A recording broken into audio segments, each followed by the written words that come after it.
कृष्णाची नगरी, यादवांची राजधानी, समुद्राच्या लाटावर नाचणारी, आपल्या संस्कृतीचा खजिना असलेली ही नगरी एका रहस्यात बुडाली.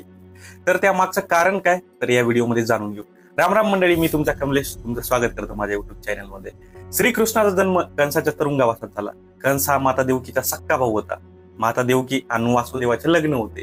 कंसाने ते लग्न खूप जोरात केलं, पण जेव्हा तो तिच्या बहिणीला रथामध्ये सोडायला जात होता तेव्हा अचानक एक भविष्यवाणी झाली. ती भविष्यवाणी अशी होती की देवकीचा 8वा पुत्र कंसाचा वध करेल. त्यामुळे कंसाने आपल्या बहिणीला आणि मेवण्याला त्याच्या जेलमध्ये टाकलं. आणि कंसाचा सासरा हा जरासंध होता. कंस हा अति क्रूर होता, त्यामुळे श्रीकृष्णाने अवतार घेऊन गोकुळला मोठे होऊन नंतर कंसाचा वध केला.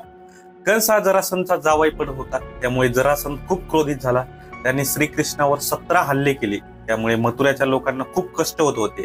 त्यामुळे श्रीकृष्णांनी या शहराला सोडायचं ठरवलं. त्यानंतर ते आपल्या मथुरेच्या प्रजेला घेऊन गुजरात या अरबी समुद्रावर आले. विश्वकर्माच्या मदतीने समुद्राच्या मध्ये द्वारका बांधली.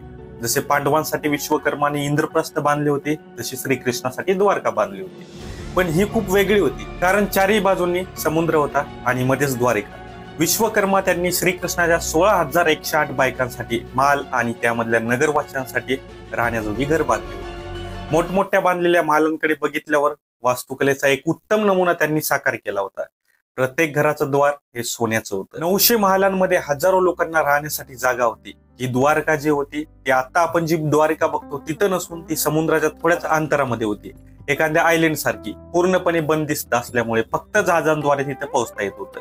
या नगरीच्या चारही बाजूंनी मोठमोठ्या खांब्याच्या भिंती उभारण्यात आल्या. द्वारकेच्या जवळून गोमती नदी पण जाते. आपल्या हिंदू धर्मामध्ये 4 पवित्र क्षेत्रांना 4 धाम म्हणतात आणि त्यामध्ये आपल्या 4 धामाची यात्रा सांगितली जाते.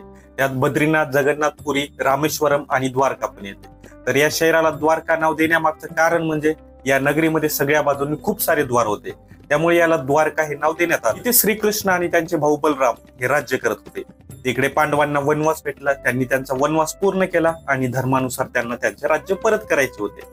पण दुर्योधन हा खूप अधर्मी होता, त्यामुळे त्यानं युद्धच करायचं ठरवलं. स्वतः श्रीकृष्णाने पण दुर्योधनाला समजवण्याचा प्रयत्न केला, पण दुर्योधनाने ऐकलं नाही. त्यामुळे श्रीकृष्णाने पांडवांना समर्थन दिले, धर्म जिंकला व शिशुपाल आणि दुर्योधन सारख्या अधर्मी राजांचा नाश केला. त्यामुळे याला धर्मयुद्ध असं म्हटलं जाते. हा धर्मयुद्ध कुरुक्षेत्रामध्ये झाला आणि इथली माती आज पण लाल आहे, कारण या युद्धामध्ये एवढं रक्त सांडलं होतं, त्यामुळे आज पण ती माती लाल आहे असं म्हणतात. या युद्धामध्ये गांधारीच्या सर्व मुलांचा मृत्यू झाला. त्यामुळे गांधारीला वाटलं हे सगळं श्रीकृष्णामुळेच झालं.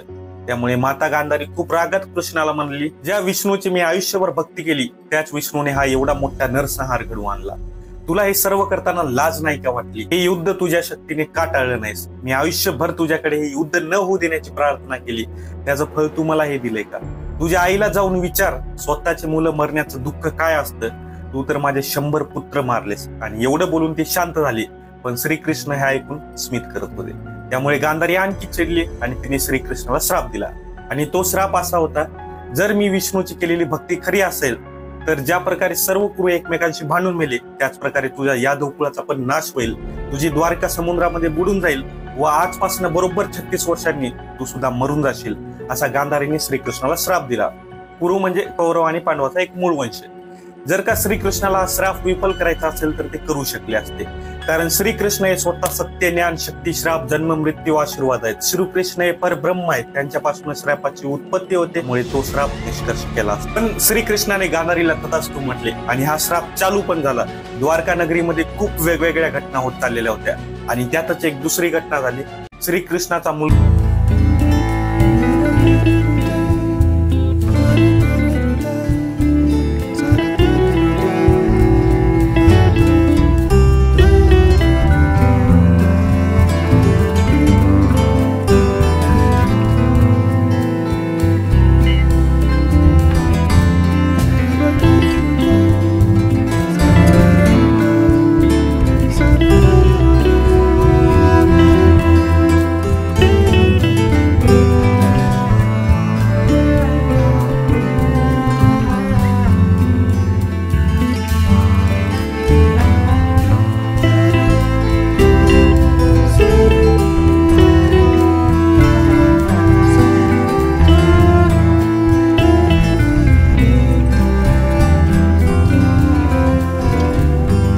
आणि तो बाण थेट श्रीकृष्णाच्या अंगठ्याला लागला. हा जरा नावाचा जो शिकारी होता तो रामायणामधला बालीच होता, हे स्वतः श्रीकृष्णाने जराला सांगितले. कारण कर्मापासून कोणी नाही वाचू शकत, स्वतः देव पण. आणि हे सांगून त्यांनी त्यांचा देह त्याग केला आणि तिथूनच कलियुगाची सुरुवात चालू झाली. त्यानंतर त्याच्या दुसऱ्या दिवशी वासुदेव म्हणजे श्रीकृष्णाचे वडील यांचा मृत्यू झाला. त्यानंतर महारथी अर्जुन यांनी द्वारकामध्ये येऊन श्रीकृष्णाची पत्नी आणि उरलेले यदुवंशी यांना घेऊन इंद्रप्रस्थानाकडे गेले आणि द्वारका नगरी पूर्णपणे पाण्यामध्ये डुबून गेली. पण काही लोक म्हणतात की हे सगळे कहाणी आहे, कृष्ण नव्हताच, अशा काही गोष्टीच घडल्या नाही म्हणतात. पण शास्त्रज्ञांनी अशा लोकांच्या तोंडावर पट्टीच बांधून टाकली.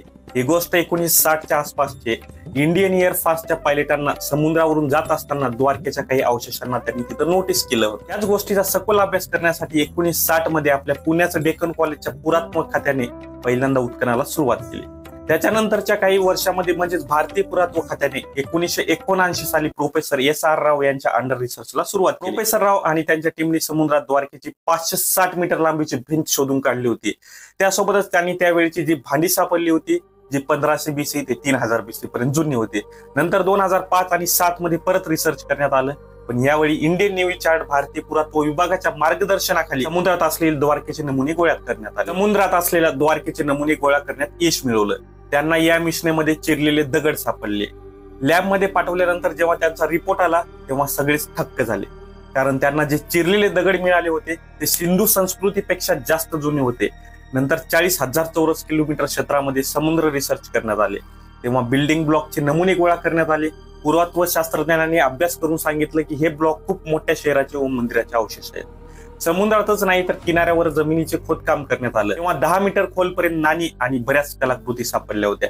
इतकं सर्व सापडत होतं ते बघून इंडियन नेव्हीने 10 डायव्हर्सना ट्रेनिंग देण्यात आलं, ज्यात त्यांना रिसर्चसाठी लागणारी मिशनरी आणि सर्व साहित्य देण्यात आलं. त्यामुळे अशा दुर्मिळ साहित्यापर्यंत पोहोचू शकले. इतकं करून रिसर्च थांबले नाही, तर सोनार टेक्नॉलॉजीचा वापर करून समुद्राच्या तळाशी रिसर्च केल्यावर समोर आलं की 1000 वर्ष पाण्यात असलेली मानवनिर्मित शहर इथे बुडालेलं आहे, जे की अतिशय धक्कादायक माहिती होती. शास्त्रज्ञांचं असं म्हणणं आलं की पृथ्वीवर हिमयुग संपलं तेव्हा समुद्राची पातळी वाढली आणि देशातली बरीच शहरं जी समुद्राच्या किनारे होती ती त्यात बुडाली असावी. आणि इतिहासकारांच्या मते द्वारका श्रीकृष्णांच्या मृत्यूनंतर जाणून बुजून नष्ट करण्यात आली असावी, कारण श्रीकृष्णाचे वंशज एकमेकांना खूप भांडत होते आणि गांधारी व ऋषींचा श्राप तर होताच, त्यामुळे ही द्वारका बुडाली असावी. असो, द्वारका नगरीच्या रिसर्च मध्ये आतापर्यंत 500हून जास्त कलाकृती सापडलेल्या आहेत, ज्या पुरावे देतात की द्वारका नगरी ही कधी काळी अस्तित्वात होती. शोध अजूनही सुरू आहे. कोणी पण आपल्या संस्कृतीवर विश्वास ठेवो या ना ठेवो, आपण आपल्या संस्कृतीवर नेहमी विश्वास ठेवला पाहिजे. तर तुम्हाला हा व्हिडिओ कसा वाटला मला नक्की कमेंट करून सांगा. व्हिडिओ आवडला असेल तर व्हिडिओला लाईक करा आणि सगळ्यात महत्त्वाचं म्हणजे चॅनलला सबस्क्राईब, कारण तुमच्या एका सबस्क्राईबमुळे कोणाला नाही तरी मला खूप फरक पडतो. त्यामुळे चॅनलला नक्की सबस्क्राईब करा. आता भेटू अशाच नवीन पुढल्या व्हिडिओमध्ये. तोपर्यंत तुमची आणि तुमच्या जवळच्यांची काळजी घ्या. उगाच नावाला नाही तर काळजी घ्यायची म्हणून काळजी घ्या. Thank you so much. Bye bye.